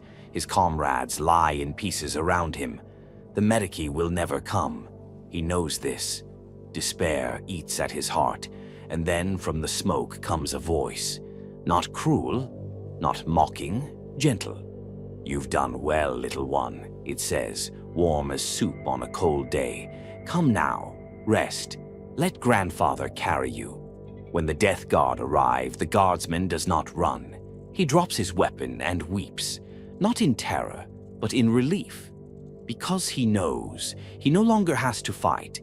This is the truth that so few understand. Nurgle does not demand obedience through fear. He invites, and his invitation is one of love, twisted though it may be. His followers are not shackled, they are embraced. Their joy is real, their laughter is sincere. Because what could be more liberating than letting go? This is the paradox, the liberation of decay, the peace in surrender, the strength in weakness. And it is not only mortals who fall under its sway. Even Astartes, genetically engineered demigods, trained to resist all corruption, have turned to Nurgle. Not out of temptation, but out of purpose. The loyalist Marines who fall to his touch do so not because they seek power, but because they realize the futility of resistance. They see that the Imperium does not love them, that it will not save them. And so, when the plagues come, when the black legions bloom and the fevers burn, they do not pray to the Emperor. They pray to someone who will answer, and Nurgle always does. But the paradox runs deeper still. His champions do not die. Not truly. A plague marine, gut-shot and burning, may fall. But moments later he rises, his body knitting itself together with mucus and fungus. His intestines slither back into place. His lungs swell with fresh, disease-laced air. He laughs, not because it is funny, but because it is wonderful. He has been given another chance to spread the gift. A hive world gassed with viral bombs may see billions perish. But weeks later, new growths appear. Fungi and moss and oozing tendrils. Creatures born from the dead, half man, half plant, all devotion, rise from the mire. The planet has not died, it has blossomed. Even the spirits of the fallen are reclaimed. Those slain by Nurgle's rot, one of the most feared contagions in the galaxy, do not pass into oblivion. They become plague-bearers, demons of rot and counting, their mortal memories preserved in grotesque mockery. They join the Grandfather's garden to sing and tally and play for all eternity. Their reward for suffering is purpose. And yet, this is not stagnation. This is not the absence of growth. It is growth through decay. A field cannot bloom forever. Its crops must wither. Its soil must be broken and turned. Its cycle must complete. Nurgle does not halt life. He renews it, in the most grotesque, foul, and beautiful way imaginable. This is why his followers do not mourn. This is why the Nurglings dance, why the great unclean ones belly laugh as their guts spill onto the battlefield, why the cultists of hive worlds sing lullabies as they die coughing in alleyways. They know that this is not the end. They are becoming. They are blooming. There is a story, denied by the ecclesiarchy, but whispered in the darkest corners of the galaxy, of a planet struck by an unknown blight. It was a shrine world dedicated to the Emperor, home to 1 billion faithful. When the disease came, they did not cry out. They knelt, they wept, they sang hymns. And as their skin blackened and fell away, they smiled, because they had not been abandoned. They had been chosen. The Inquisition burned the planet to ash, not to stop the infection. There was none left, but to erase the truth.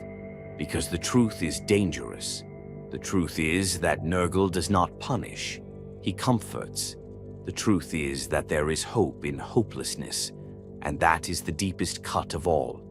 Because in a galaxy of eternal war, where the Emperor is silent and the Mechanicus worship dead science, and the Inquisition silences every question, Nurgle listens, and he laughs, and he waits, and he loves you. So when the fever comes, when your hands tremble, when the light fades and the world grows cold, do not be afraid. Grandfather is here, and he will never let you go. The Imperium of Man is a continent of iron sprawled across the stars, stitched together by devotion, violence, and desperation. Its people labor beneath cathedral-sized machines, bleed for forgotten oaths, and die under banners bearing the double-headed eagle. From the shining halls of Terra to the smog-choked forges of Mars, every cog turns in synchronized agony to keep the Emperor's dream from crumbling.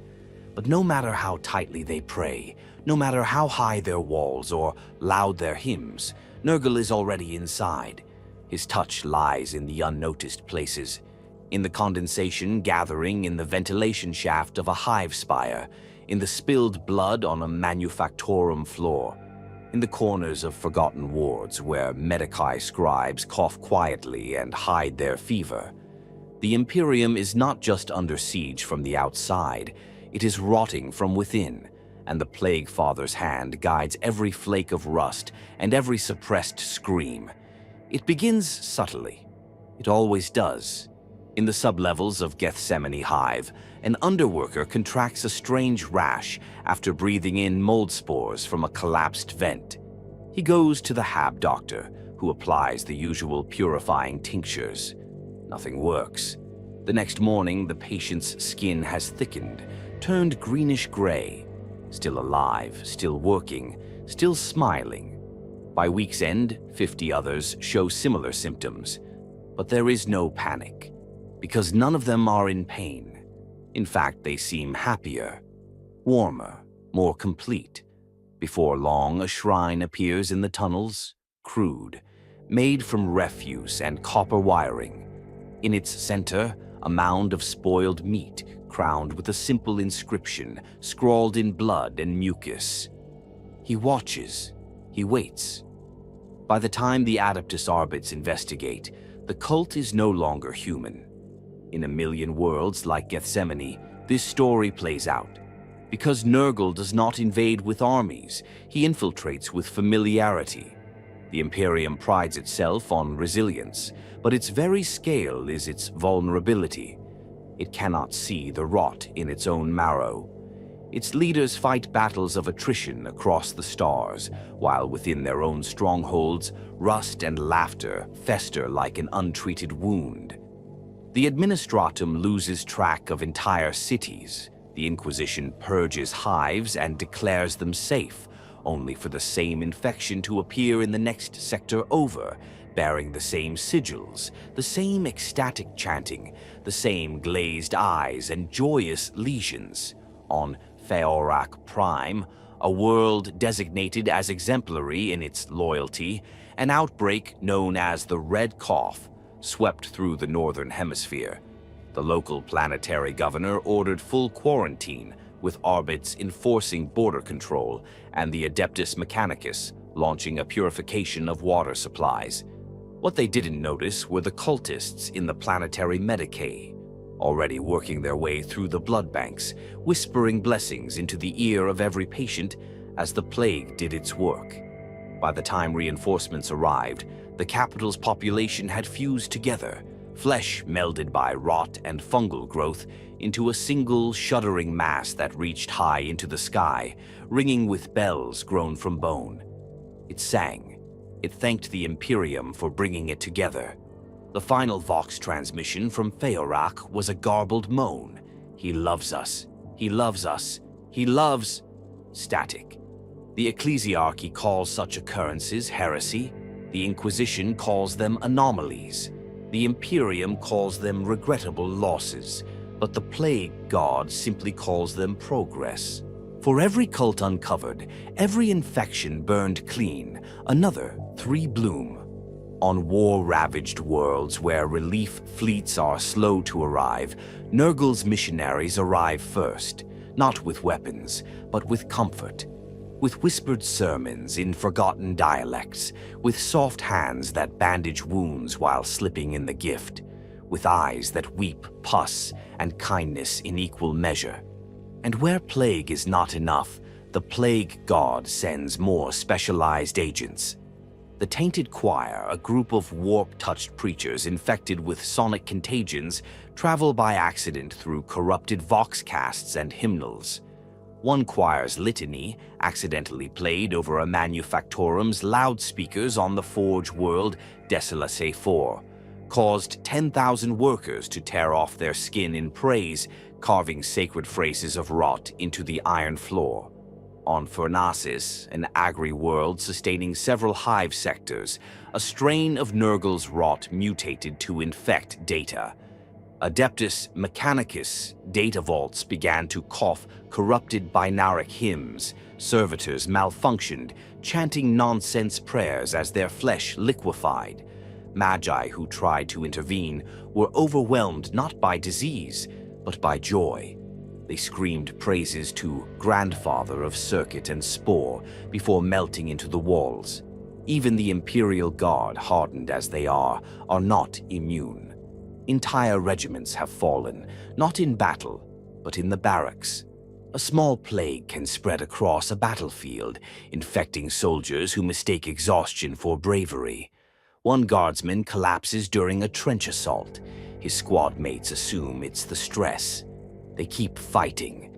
Within a day, their eyes run yellow and they laugh in their sleep. By the time the commissar arrives, half the regiment has already dug a shrine into the dirt, burying themselves alive with nothing but their rifles and rotting hope. Some are not even aware they serve Nurgle. They whisper names like the Kindly One, the Saint of Filth, or the Last Smile. To them, these aren't gods, they're guardian spirits. Comforts. They offer prayers of surrender, not knowing that in doing so they strengthen the garden. But the most terrifying truth lies not in the gutters or trenches. It lies in the cathedrals, in the offices of power. There are high lords whose scribes are quietly infected.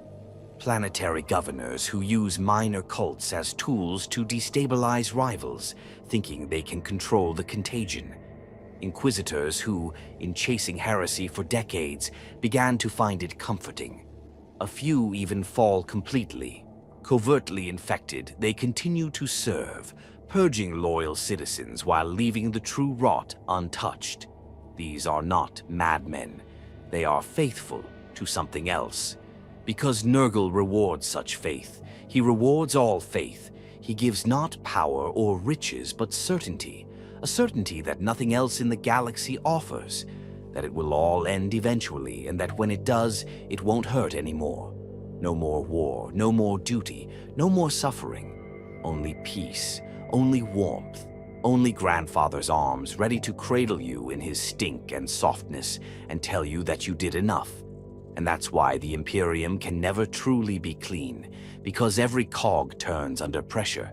Every prayer echoes with desperation. Every heart breaks a little more each day, and when it breaks wide enough, the rot slips in, not with violence, but with love. So when the next plague world burns, when the Inquisition wipes another hive from the stars, remember this. They are not cleaning the wound, they are just trimming the mold, but it always grows back. Because the Imperium bleeds, and Grandfather Nurgle drinks deep, from every vein, every artery, every world, every soul. In a galaxy where sorrow is currency and pain a daily tithe, where humanity clings to survival through silence and steel, one might ask, how could a god of plague ever smile? And yet, Nurgle smiles. He always smiles. It is not mockery, not the smirk of a predator savoring its kill. It is not cruel satisfaction nor malicious glee. It is something deeper, warmer. It is a grin formed in the marrow of all things, where endings and beginnings meet in a single bloated truth. Everything dies, and everything changes. It is the smile of acceptance. You see, while the other chaos gods rage or scheme or seduce, Nurgle rejoices. He is not a god of suffering for its own sake. He does not hunger for souls out of spite or vanity.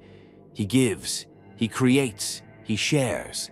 His laughter echoes not from bloodshed, but from the resilience of life in its most debased form. Where others see ruin, he sees rebirth. Where others hear screams, he hears choir music. And oh, how loud they sing. In the Garden of Nurgle, demons laugh with every step.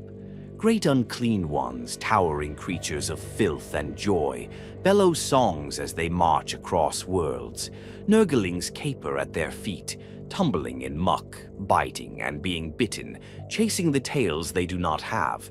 Even plague-bearers, dour and nasal as they are, hum wet, droning notes as they tally infections on rusted scrolls. Theirs is a grotesque harmony, slippery and off-key, but beautiful in its own perverse rhythm. Joy, to Nurgle, is not the absence of ugliness. It is the embrace of it. A mortal infected with one of his countless gifts may rot and bloat and gasp, but if their faith is true, they will not cry. They will laugh. They will sing. Their voices may gurgle, their lungs wheeze, but still they sing, because the pain is gone. The burden is lifted. They have been seen. They have been chosen. That moment, that flicker of joy in a dying soul's eye, is worth more to Nurgle than all the blood spilled by Khorne, all the spells cast by Tzeentch, all the decadent gasps of Slaanesh. It is pure, it is final, and it is his.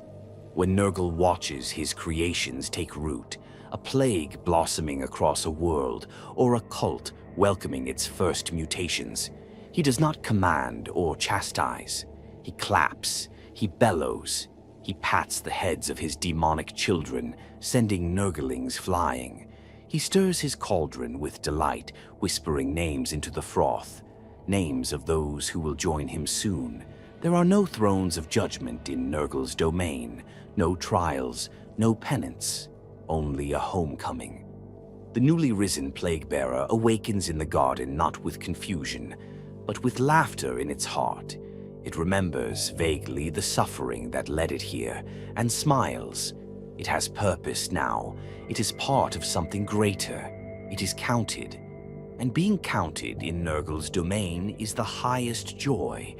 Every festering wound, every weeping eye, every sluggish heartbeat, each is a note in the Plague Father's symphony. Every rusted battlefield, every collapsed city swallowed by spore clouds is a chorus in his ever-expanding opera. He does not simply seek to infect, he seeks to celebrate. Even in battle, this joy is unmistakable.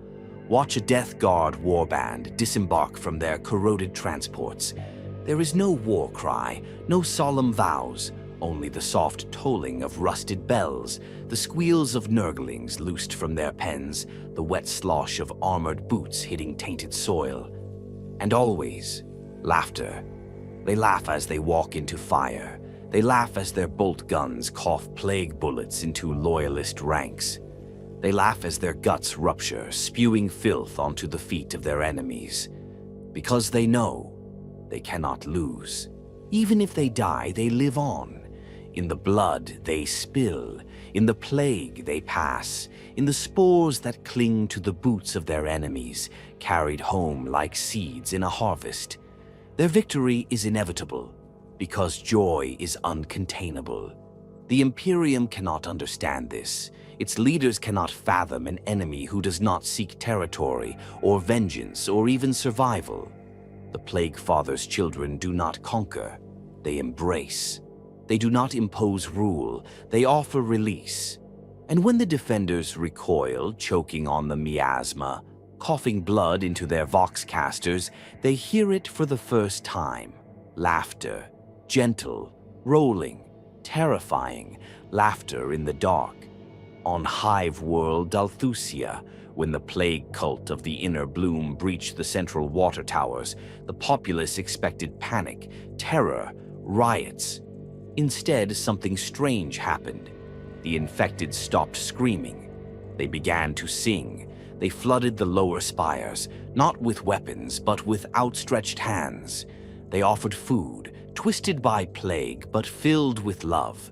They danced in the streets. They hugged the Arbites who came to purge them. They died with smiles. The transmission from Dalthusia's planetary governor before total loss of signal was brief. We tried to resist, but he made it so easy to let go. The Inquisition declared the planet lost. The Death Watch burned the sky. But somewhere in the warp, Nurgle laughed. Not because the Imperium failed, but because his children had succeeded in sharing joy, in showing love, in smiling through their final breath. Because to Nurgle, death is not an end, it is a celebration. His demons often throw what they call bloom festivals, rituals performed on conquered worlds where plague is shared like wine and rot is painted into murals.